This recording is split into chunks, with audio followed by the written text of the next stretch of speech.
Hello, welcome to the Dr. Paul Show. Today I'm going to talk briefly about suicide. If you like what you hear and you think it would help other people, if you could please like and subscribe and share with your friends, so we can grow this channel, and so more people can be helped.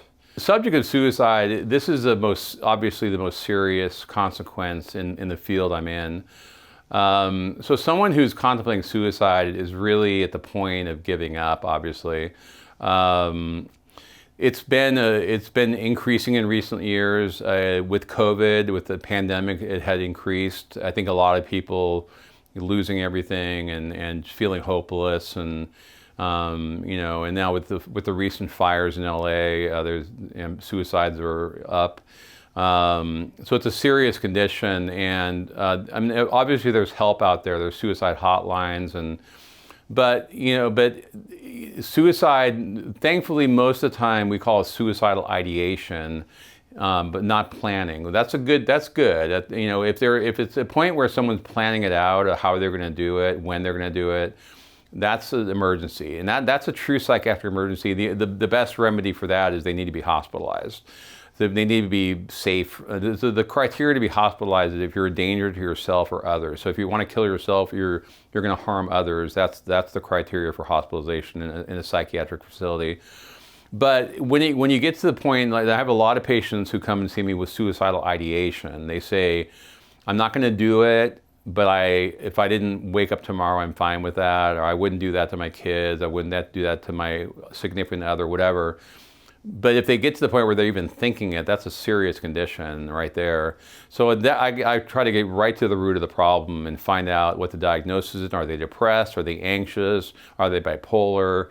What's causing this suicidal thoughts? And it's urgent in my situation because I need to treat them right away. And I tell them. And we call a suicide contract, a verbal contract. So I ask them to please make a deal with me that you're not going to harm yourself, and give me the time I need to help you. And I document that in the chart. And it sounds silly because it sounds like, well, that's just a verbal. Well, yeah, but it's been shown that actually really does help. And it also tells people that I care. It shows people that, look, I can help you out of this. You just need to work with me, and you need to give me the time I need. And there's also a person I need to keep in very close contact with too. So every new patient I see, I always have them call me within a week of the first visit, because I want to know how the first week is going. Because I can tell within the first week if I'm giving them the right medication. If it's the wrong one, I can switch it quickly before the next visit or the next phone call.